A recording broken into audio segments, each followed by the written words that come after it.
All right, I will say good morning. Let's begin. So today's daf is daf samach of a very, very beautiful daf Gemara. Today we're picking up. No, I'm sorry. Today's daf. Excuse me. I'm sorry. Today's daf is samach aleph 61. So we are picking up on samach amud beis 60b. So we'll say. So we left off. Rav Simi Barashi. So 2, 4, 6, 8, 10, 11 lines up from the bottom. So remember, what we left off, yes, there was an interesting machlokes about the river, damming off the river for the fields that border the river. And we saw again a machlokes as to who has priority. Is it the people upstream or is it the people downstream? So it's a machlokes, and the Gemara ended up with a very interesting way, which is called the alim gvar.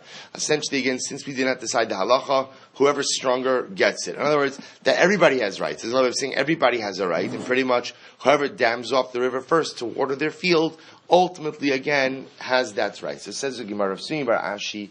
This is interesting. So also listen to this case. So it's our story. Rav Sumi Bar Ashi came to Abaye. And he said to Abaye, Amarle, lo svan mar be'idna. So Rav Simi Bar Ashi says to Abaye, Rebbe, can you set aside time to learn with me? Can you learn with me? Set up a chabrusa. Amarle, isli idna ledidi.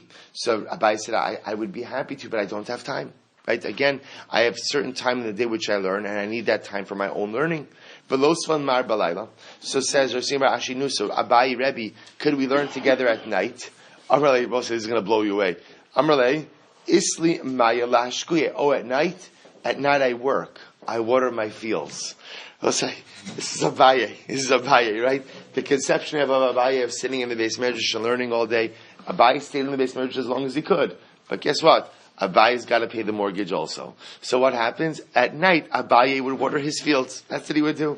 Amarle, says Rav Simi Bar Ashi says, Ana mashkina leila mar maya biyamama, velo svan mar balayla. So Rav Simi Bar Ashi says, Rebbe, I'll go ahead and water your fields during the day, so that we can go ahead and have a chavrusa at night. Amar leilachai. Sabai said, fine, shkoyach. Absolutely, I'll take that deal. So what happens? So Rav Simi Bar Ashi has to go ahead and water the fields. Azol li'ilai. So he went to the fields downstream and he said to them, listen guys, the halacha is that the guys upstream have rights to water the fields first. He went to the guys downstream. The guys downstream have rights to water their field first. I will say, so he's telling everyone that the other one has the right. By the way, Abaye's field is actually in the middle. What does he do? While they're trying to figure out the order, adahachi sachar miskar va'ashke. And then while they're figuring out the order, what does Rav Simi Bar Ashi do? He dams off the field, he dams off the river, and channels the water into Abaye's field, who waters the field. Ki asa likame. So when Rav Simi Bar Ashi showed up that night for his chavrusa with Abaye, he told Abaye what happened. And Abaye said, Amrle, kibeit shrei avadatali. You went ahead and you used both opinions to secure for me a favorable outcome. Velo ta'aminhu. But avadatali. So Abaye was upset. Abaye thought that Rav Simi Bar Ashi took advantage of the situation, of the ambiguity in halacha, and used it to advance his own purposes. Velo ta'aminu Abaye lepera dahishasa. Abaye would not eat of the fruit of the field that year. As also said that Abaye was so upset with what Rav Simi Bar Ashi did that he did not want to get any benefit from the fruit of the field that grew as a result of that irrigation. So the Gemara goes weiter. Hano b'nei charmach da'azil karu bereisha dishanvasa va'adruha v'shadjuha b'shil hinara. So we'll say the people of Charmach. So b'nei Charmach, what was the place? So the people of Charmach went ahead and they dammed off the river. Now, they did something very interesting. What they did was, if you could imagine again, so the river's flowing down, the field is over here. They dug a channel. They dug a channel to divert the river into their field. But what they did is, they went and essentially made the water take a U, like a U. They brought the water in, it came around the field, and they dug it out, and it came out just a little bit lower river. Okay, that's how they watered their field. Asu ilay lekamidabay amrulay. So they both say the people ultimately, again, upstream, came along and said that the people of Charmach are slowing down the flow of the river. So what happens? Amar lahu karu b'hadayu tfei porta. So we'll say so they went ahead. So they said to I'm sorry. They came, so Abai said to them, dig a little bit, meaning make the channel, make the river a little bit deeper.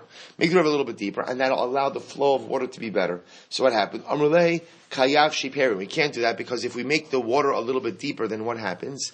On a year where there's not a lot of rainfall, the water level will be too low and will not water the crops. If that's the case, Amr lahu zilu saliku nafshaychu mehasam. He told Bnei Charmach, what you're doing is illegal, and you have to fill in the channel. So we'll say this goes back to, I don't remember who mentioned, maybe our official mentioned this idea yesterday. The right to go ahead and channel water into your fields from the river is a license that every bordering field has, as long as your use of the river does not adversely impact the others. That's what's coming out over here. So Bnei Charmach have this great idea to run the water through the field, except it impacts the water source negatively for everyone else. Therefore, again, Abaye said they had to cease and desist. Misudas chayis va'ovos v'dagim yeshpan. So also remember again, the Mishnah said that if you trap something in your trap, whether it's animals or fish, so that really me'ikar adin, the Mishnah says, that is no gezel. It's not really theft, because you don't own something, you don't own movable property until when? Until you take possession of it. But yet the rabbi said, mipnei darkei shalom, for the benefit, for peace in the community.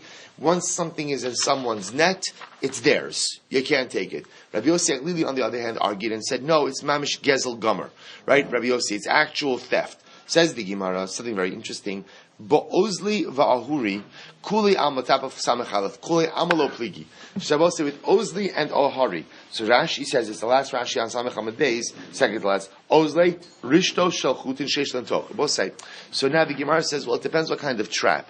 If you're dealing with a trap that has a toch, what we call an inside, in other words, we'll say there are different kinds of traps. So if you could imagine, there's a type of trap. If you have an animal trap where the clamp closes on the animal's leg, that's one type of trap. Another type of trap is where the animal walks into something, and then again, the opening closes, and the animal is trapped inside. So the Gemara says, if you have the type of trap that has what he calls a toch, an inside, kuli amalo pligi. Everyone agrees that as soon as the animal walks into the trap, the animal is owned by the owner of the trap. Because we'll say, in that case, what's happened? The trap is my kli. The animal walked into my kli. Once something walks into my kli, by definition, it's mine. So again, everyone agrees that if you have like this larger trap that actually closes around the animal, that acquires the animal. Ki pligi. When do they argue? Be-lechi v'kukri. With a trap that's like, lechi literally means like a hook. Kukri means a cord. So we'll say, so Rashi points out over here, this is easier to see with fishing. Sometimes what they used to do is that they'd hang a cord with like hooks on it across the river, and they'd snag some fish like that as the fish were swimming. So something like that, I will say, that's where the Mishnah says that really if somebody were to go ahead and take that fish off my hook, the halacha would be that what? The halacha would be that that's technically not gezel. Technically, that's not theft. Why? Because again, I haven't acquired it yet. Mishum darkei shalom, for benefit of peace.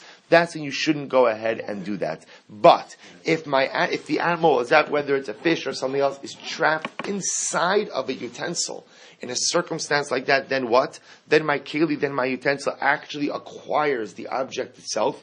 And if somebody were to go ahead and take it, that would be actual gezel. The Gemara goes right there. Similarly, Mitzias Chere Shota, Rabbi Yossi Gezel Gomer. So we'll remember the Mishnah said that if you go ahead, if a Chere Shota, if a katan, find something, so a katan picks up $100 bill, and what? If I take it from him, technically speaking, that's not Gezel. Technically, it's not theft. Right? But yet, you can't do it. Why? Because of Darkei Shalom. Rabbi Yossi, on the other hand, says, no, it's Gezel Gomer, it's real theft. So says the Gemara, Amar Rav Chisda, Gezel Gomer L'Divreihem. When Rabbi Yossi says that it's real theft, Rabbi Yossi doesn't mean that it's D'oraisa theft. It doesn't mean that it's biblically prohibited. What he means is that it's Gezel M'Dirabanan. It's real rabbinic theft. So we'll say, so what's going on over here? So they seem to be saying the same thing. So the Tanakama is saying, you can't steal from a Chere Shot to the Khan, Mipnei Darkei Shalom. Which I will say, I think most of us interpret it to mean what? It's Asr M'Dirabanan. It's Asr Midrabanan. And now Rabbi Yossi is saying, no, it's not just Darkei Shalom, it's Asr Midrabanan. It's rabbinic theft. So what's the chilik between the two? Also, something very interesting. I'll tell you what the chilik is. L'may nafkamina lo tzio b'dayanin. This is very interesting. If, let's say, I went ahead and I stole from a cheresh shota v'katan, would Beis Din get involved to try to extract the money from me and return it to the original owner? Look at Rashi. The hotzi b'dayanin, the l'rabbanan lo nafik b'dayanin, u'mil Rabbi Yossi gezel ma'alya lo havi lifsol le'edus v'la'abar alav b'lav. So we'll say, so listen to this. So the idea over here is, according to the Tanakama, if I steal from a cheresh shota v'katan, I'm not allowed to do that. It's asur b'nei darkei shalom. But would Beis Din open up a case against me for it? No. According to Rabbi Yossi Alili, who says that it's Gezel Gomer, that no, it's real rabbinic theft. So Rabbi say, once you call it real rabbinic theft, then what? Then Beis Din would, in fact, open up a case against me in Beis Din.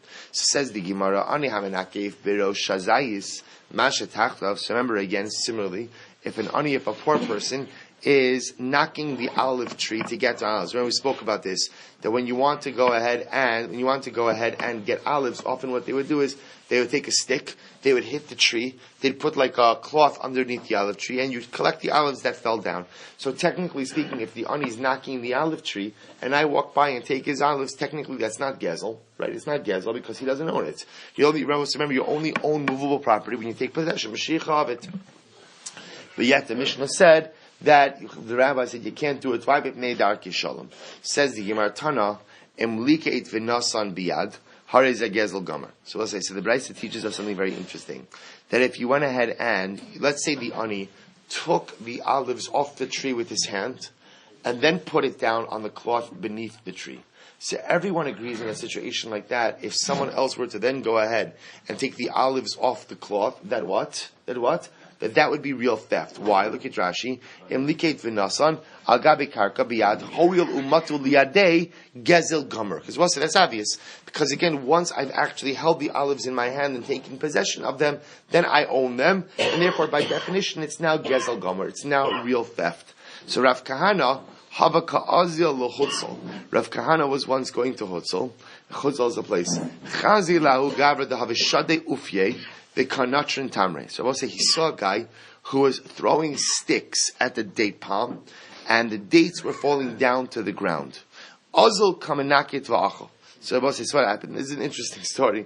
Rav Kahana went over to the cloth underneath the tree and started eating some dates, right? Because after all, again, technically speaking, it's mutter. Now I will say it must be that Rav Kahana either wasn't aware of this Darkei Shalom piece, or maybe had an alternate understanding of it. But either way, he goes over to the cloth and he begins to eat the dates. So Amalei Chazimar de Biadai Shadasinu. So the guy who's collecting the dates says, "Excuse me, Rabbi, I want you to know that I took most of those dates down by hand. Meaning, first, I'm not throwing sticks now, but those dates I originally took by hand and put them down over here, which means that Rabbi, they're mine. Happy to share, but you can't just take it. I own them." Amalei, to which Rav Kahana responded, "Me asrei Rabbi Yoshia asa. You must come from the city of Rabbi Yoshia." Rabbi said, now what does that mean? Take a look at Rashi. Me asrei Rabbi Yoshia asa. Lefichach ata baki bedinin. Lefishu dorish l'rabim umodian. So I'll say apparently Rabbi Yoshia was a good Rabbi, and he used to teach his community members all of the various halachas. So the Balabatim from Rabbi Yoshia's time were very well versed in halacha. So Rav Kahana was impressed that this individual was able to answer him in halachic terms and tell him that what he was doing was illegal. Kari alei v'tzadik yisod olam. So Rav Kahana said about who was, I'm sorry, what did I just... Rabbi Yoshia, he said about Rabbi Yoshia, Tzaddik Yisod Olam, that the Tzaddik ultimately is the foundation of the world. Right, beautiful Gemara. Ein memachin biad aniyim, aniyei nachran b'lekeh v'shech opem neidarki shalom. So the last thing the Mishnah said is that we do not prevent Gentile paupers from collecting leket shechan peh, even though these are tithes that are set aside for Jews, and even though, again, at the end of the day, these are meant for Jewish paupers, if non-Jewish individuals, if Gentiles come into my field and begin to collect, we don't stop them. Says the Gemara, both say along these same lines, this is a halacha that's codified in Shulchan Aruch. It's actually a very interesting halacha. So the Shulchan Aruch in Hilchos Tzedakah brings down that we support Gentile paupers together with Aniyei Yisrael. So it's interesting, there's a machlokes on Mefarshim among the Shach and Taz in this halacha, that what is the lashon of mefarnesin aniyei nochrim im aniyei Yisrael? So some understand that this halacha means that if you have a group of paupers, and in that group are Jews and non-Jews, that you have to give everyone money. Meaning, you can't just give the Jews in the group and not the Gentiles in the group, because it doesn't look nice. You can't be part of society if you only take care of your own. The Shach, however, understands that the lashon of im aniyei Yisrael does not just mean when they're together. Im aniyei Yisrael is a legal statement that we support Jew and non-Jew alike. So whether there's a Jewish pauper who comes to me for help, or a Gentile pauper who comes to me for help, whoever comes to me for help, I help them, even if they're not coming together. But so that being said, of course, it goes without saying that in the precedence of tzedakah, so obviously Jews and Jewish causes have to have a higher priority for us than other causes. But nevertheless, we go ahead and we support Aniyei Nachrim also. Similarly, we go ahead and we do Bikur Cholim for not Gentiles, along with Jews. Others will say that if a person is going room to room in a hospital, right, and they're going down and they're just wishing people a speedy recovery, or fuah shalema. So the idea over here is that you knock on the door, Jew or Gentile, right? Jew or Gentile, right? So again, obviously we'll say it doesn't mean if I'm going to do Bikur Cholim, it doesn't mean I have to visit every single person in the hospital. But what it means is, we'll say just to tell you where this comes up, and it's a very important yesod. If you're going to see someone in the hospital and the person is sharing a room with someone else, so remember in those hospitals, it's just a curtain that's between them.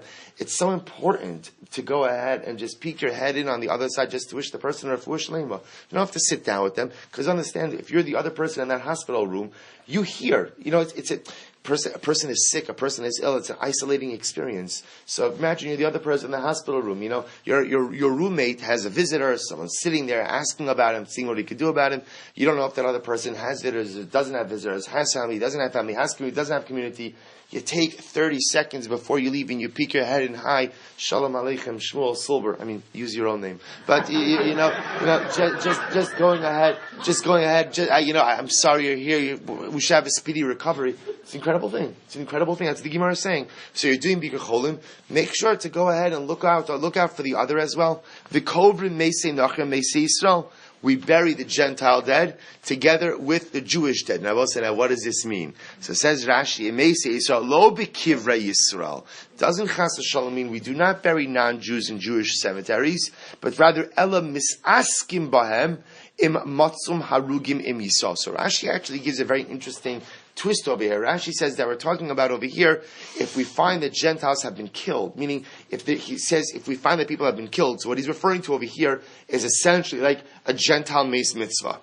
That if you find a Gentile has been killed and there's no one to bury him, there's no one to take care of him, so ultimately again, we take care of it. Is there a halachic mandate in that? It doesn't have to be a halachic mandate for a Jew to realize what's right. So these are all mipnei darkei shalom. These are all things that are essentially necessary in order to be part of greater society. Incredible Gemara. Says the Mishnah.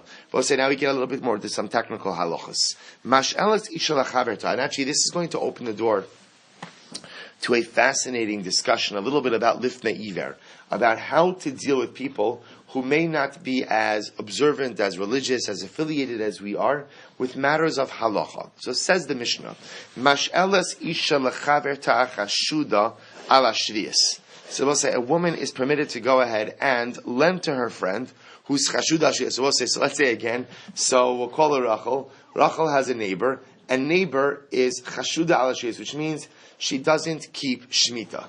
She doesn't keep Shemitah. Now, what does that mean? It means she uses illegal Shemitah produce. You understand when I say illegal Shemitah? I'm not talking about heter mechira or other things that people contest. I mean, literally, like she's farming. She's farming, the neighbor's farming, they're growing their own stuff. It's Shemitah. They're in violation of Shemitah.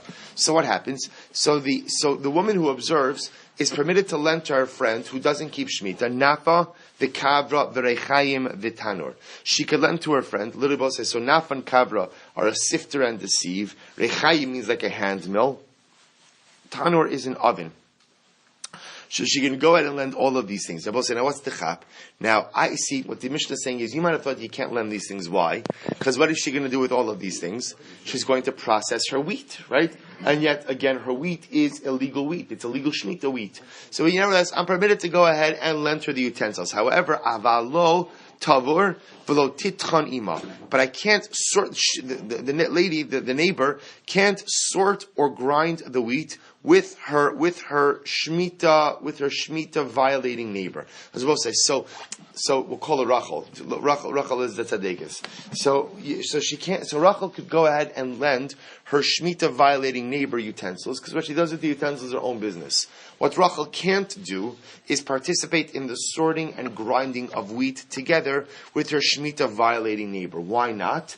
Because that at the end is what we call misayeh la'orei avera. So there you're actively aiding and abetting someone in the commission of an avera. Rashi says over here, lo tavar v'lo titchon ima l'saya. You can't help her grind her illegal wheat, her prohibited wheat, mipnei she'aser l'sayeh bi'adayim yidei orei avera b'shas avera. Because it will say you are not permitted to go ahead and literally help out and assist orei avera at the time that they are violating. A very important yisod. You can't be the enabler or the assister in someone else's commission of an avera. Similarly, Eishes chaver, mash'eles la'eishes ama aretz nafa v'karva uboreres v'tochenes marakedes ima. This is very interesting. So we'll say the Eishes chaver means the wife of a Talmud Chacham. Now, by the way, the truth is, chaver doesn't actually have to mean a Talmud Chacham. Chaver means someone who is careful with the laws, in this case, of Truma and Meiser. So the wife of someone, so a woman who is careful with the laws of Trumas and Meisros, could go ahead and lend to her friend, who is the wife of an Am Ha'aretz. Now, both say the halacha presupposes that Am Ha'aretz are not careful with Trumas and Meisros. So the wife of a chaver could go ahead and lend to the wife of the Am Ha'aretz, the nafa kavra, the sifter, the sieve, boreres v'tochenes merakeles. Both say in this case over here, what's the halacha?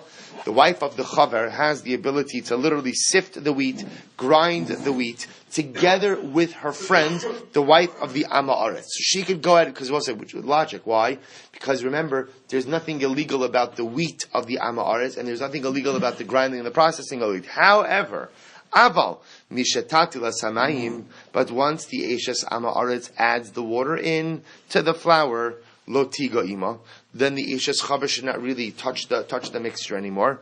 Lefi she'in machzikin yedei orei avera, because you are not permitted to aid and abet those who violate the halacha. We'll say, look at Rashi.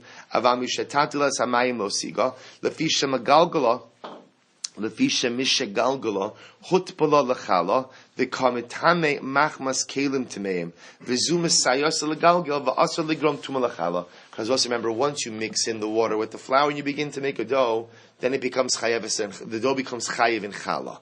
So the Eishes chaver, the wife of the Talmud Chacham, cannot aid and abet the wife of the Am Ha'aretz in fashioning the dough, because first of all, the utensils themselves of an Am Ha'aretz usually are ritually impure, which means that the chala becomes impure. So you can't go and actively assist in the creation of impure chala.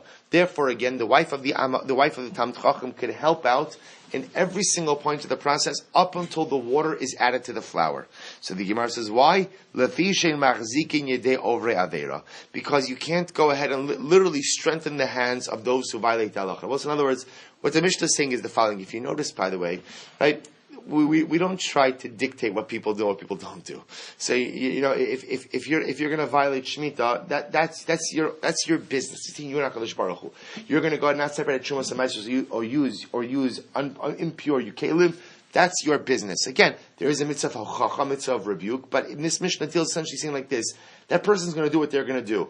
I can't actively help you in the commission of an avera, right? I'm not going to throw stones at you. I'm not going to not be your friend. I'm not going to stop talking to you. But I, in all good faith, if I love you and I care about you, I can't help you do something that is actively wrong. So at the end of the day, I help you to a point, but once you get into the realm of illegal halachic activity, I can no longer help you.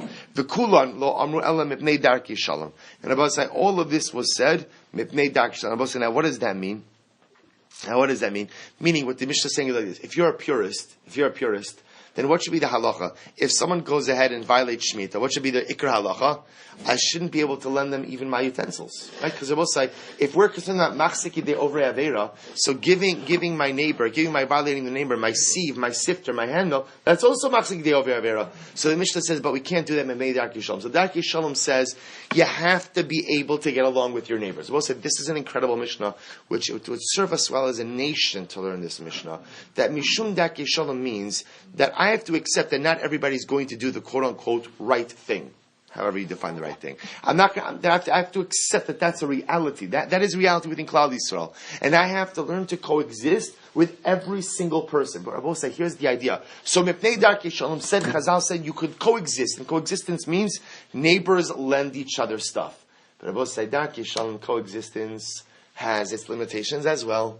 So I could coexist to a point. I could coexist all the time. But my ability to reach out to you in a neighborly, loving, helpful fashion will have its endpoint.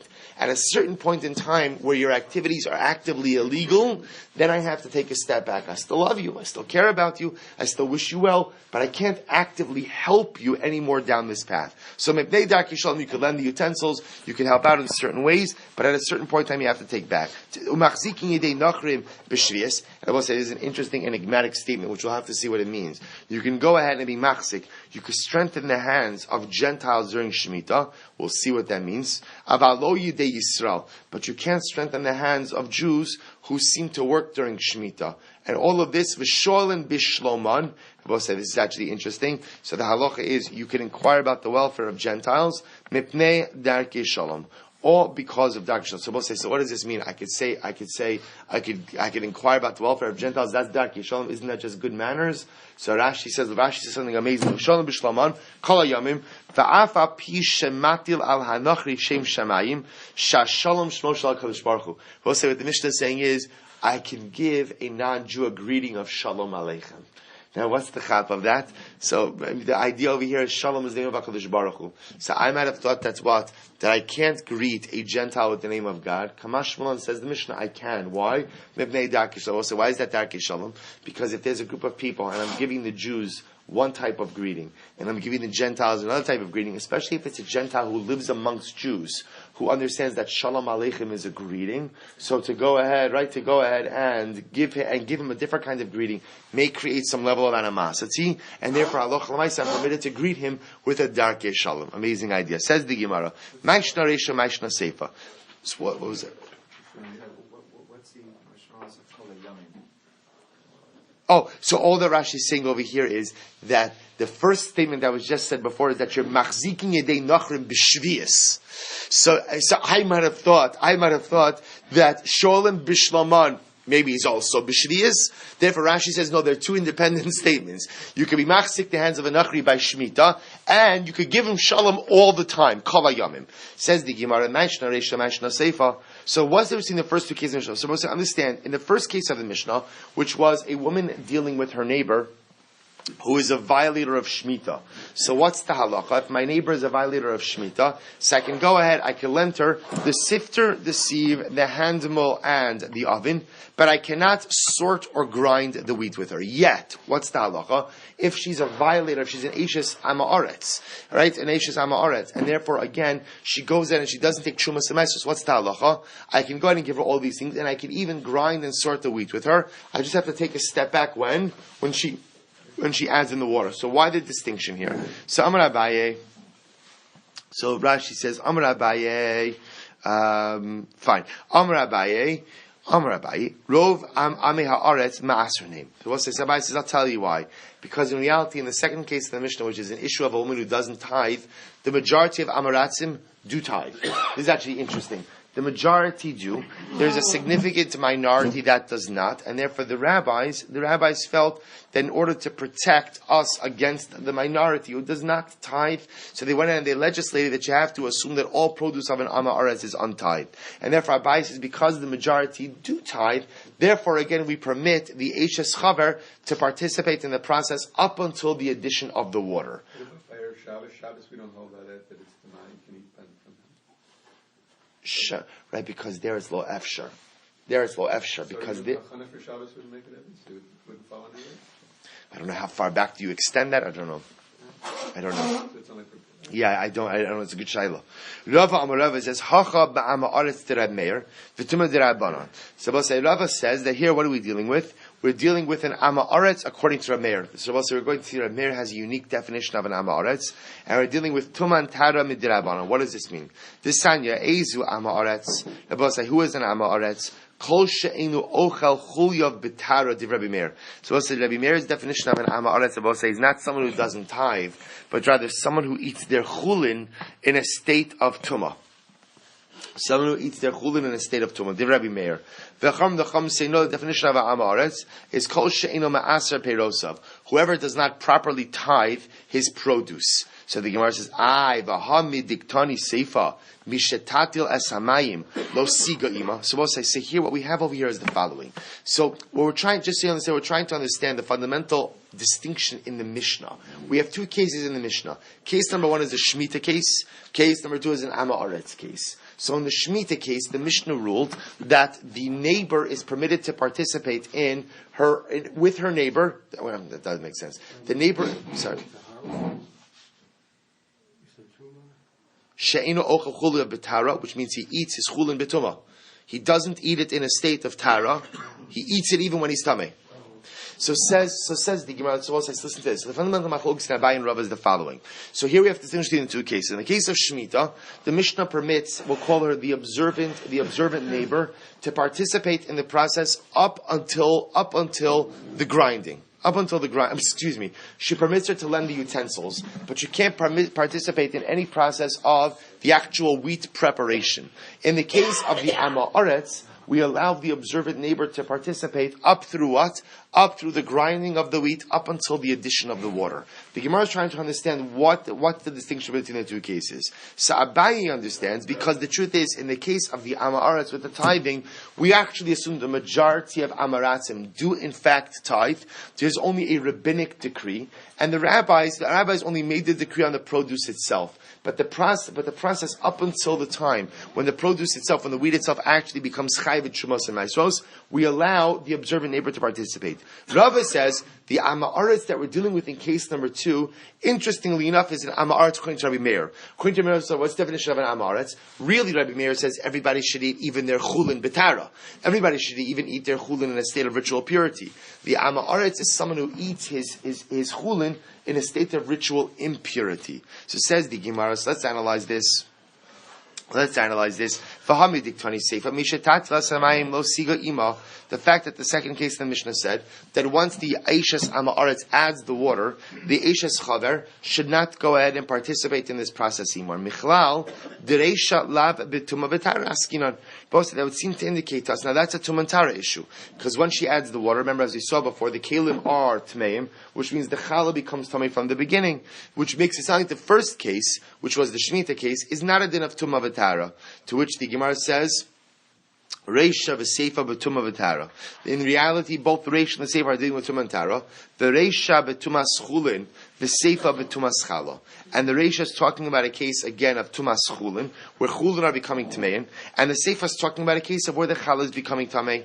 So says the Gemara, or Minhu, but let's ask a kasha on this. All the will say, Tochanin, umakidin, eitzel ochle shvius, ve'eitzel ochle perosehen b'Tumah.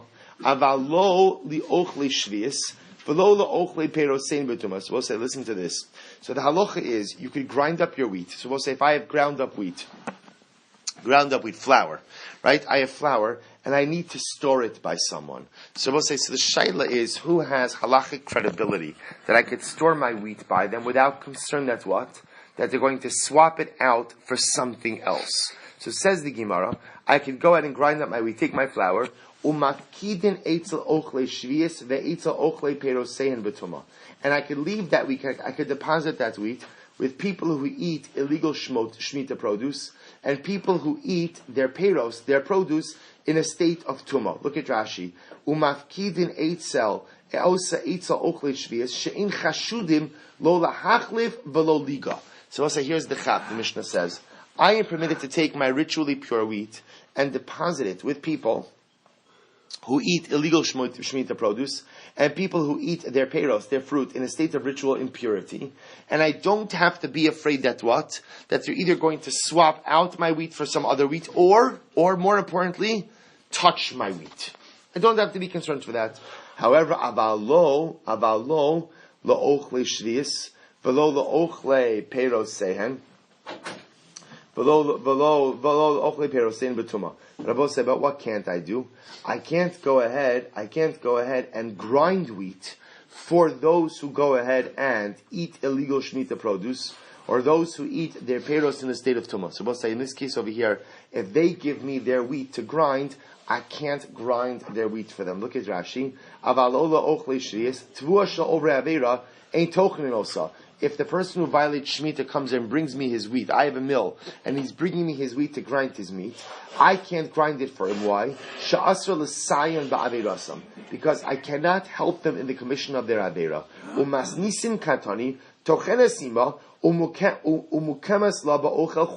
So we'll say we have a contradiction.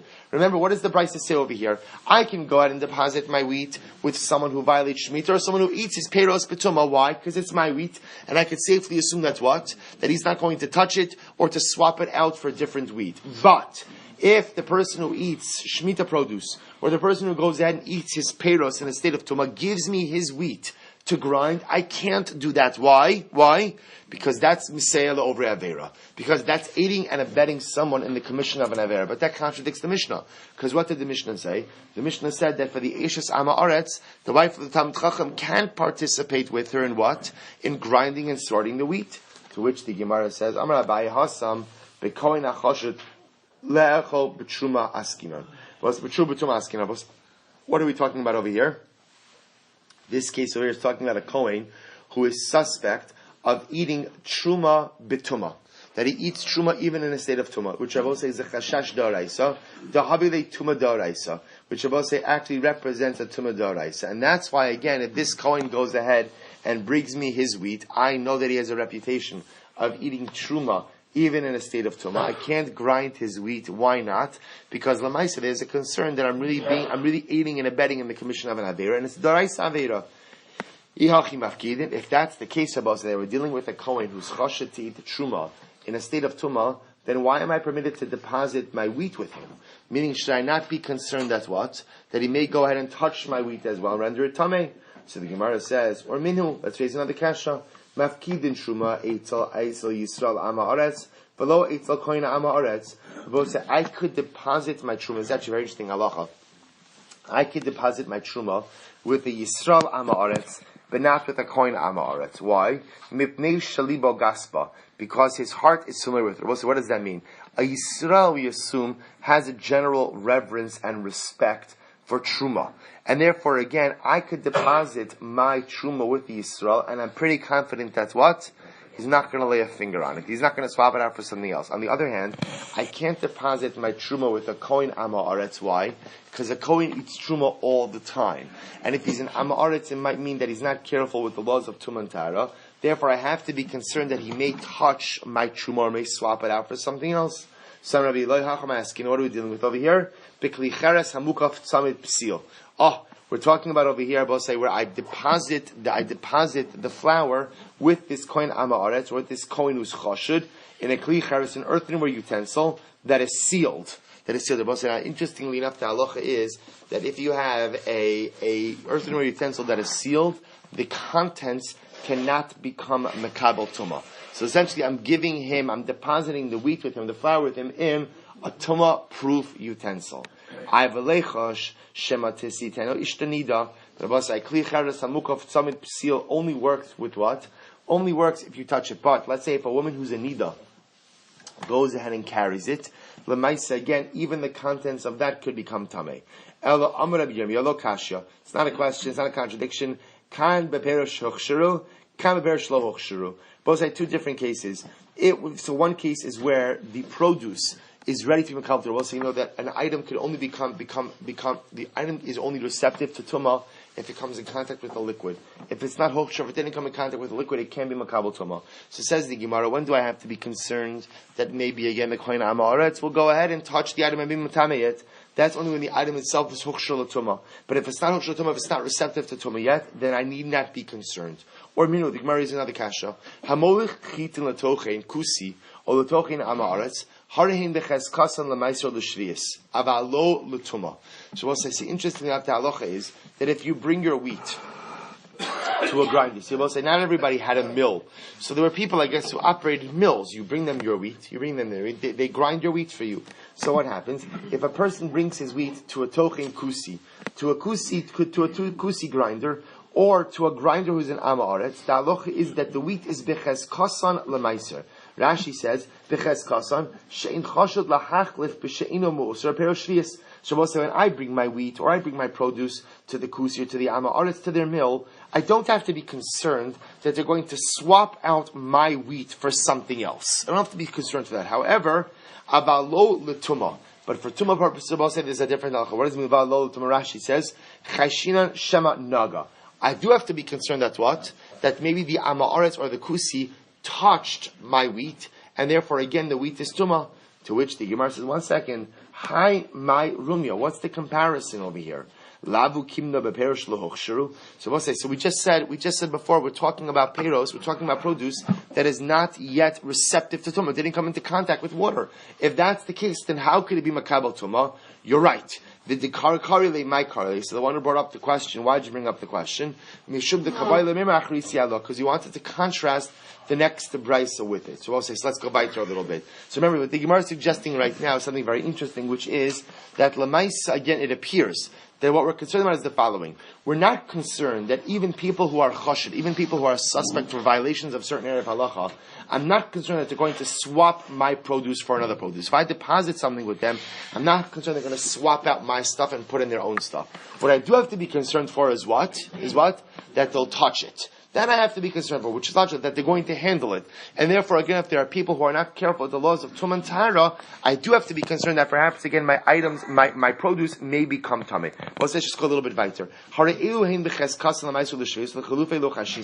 remember, what we've established is that when you deposit produce with some of these individuals, they retain their chazaka for meiser and for shemitah, which is another way of saying, I need not be concerned that they were swapped out for other produce. However, and I don't have to be concerned that, again, they were swapped out for any other produce. The Gemara says, is that true, that you have to be concerned for a swap? Or minhu, hanosin lechamoso, maaser shunosin la veshunot elimena, bibnei shechashuda michalefes hamiskalkel. But say, listen to this. If one deposits flour with his mother-in-law, so listen to this. I mean, this is a very loaded case on many levels. So what happens? I go ahead and I give my flour to my mother-in-law. So what's the halacha we'll say? So ma'aser shunosin, I have to tithe the flour when I give it to her. And also the eshunot alimena. And when I get the flour back from her, whatever flour left, I also have to tithe it again, right? And I also have to take, of course, the proper tithes from the loaves themselves. So the Gemara says, why is that? Now Rashi points out over here, Hanosin lechamoso, isol taknalo. So I'm giving my mother-in-law flour to bake for me. V'hu chaver. I am someone who's careful with trumas and ma'asos. V'hi eshes ama aretz. But my mother-in-law is the wife of an ama aretz. So that's not like that's not. I'm saying over the case, right? So the Gemara says over here. The Gemara says the following. So what's the halacha? So I have to go ahead and take meiser again from whenever I get back as well. Which Rabbi says is another way of saying what? That I have to be choshesh that my mother-in-law swapped my flour with other flour. Right? Why? Because the Gemara says, because if my mother-in-law sees that some of my flour is going bad, she's going to swap out my spoiled flour for good flour. So we'll say, so what do you see from here? You see from here that Amei Haaretz are chashud to swap flour. You see that? I mean, we just said before that I have to be careful. I have to assume that Am Haaretz is going to touch my produce, but I need not be concerned that what? That an Am Haaretz is going to swap out. But here we see it's not true.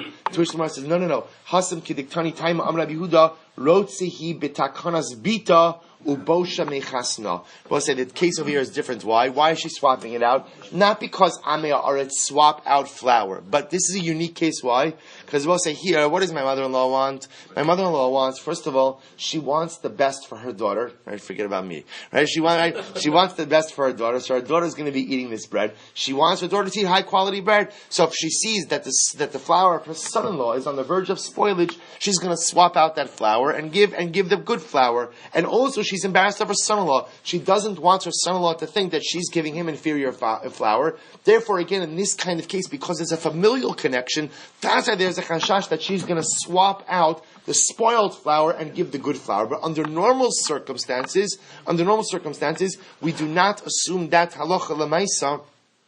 We do not assume that halacha l'maisa, and Am Haaretz swaps out his flour, or I should say, the deposited flour, for a different kind of flour. So we'll stop over here, because I want to just share with you a short parsha thought. So we'll stop over here, Meretz Hashem. Again, this is mid sugya with do Am Haaretz. Do we assume that if you deposit your item with an Am Haaretz, we've already established that the Am Haaretz touches it. Therefore, again, there's going to be a problem with Tumah. The shaila is, does the Am Haaretz swap it out? That remains still a point for discussion.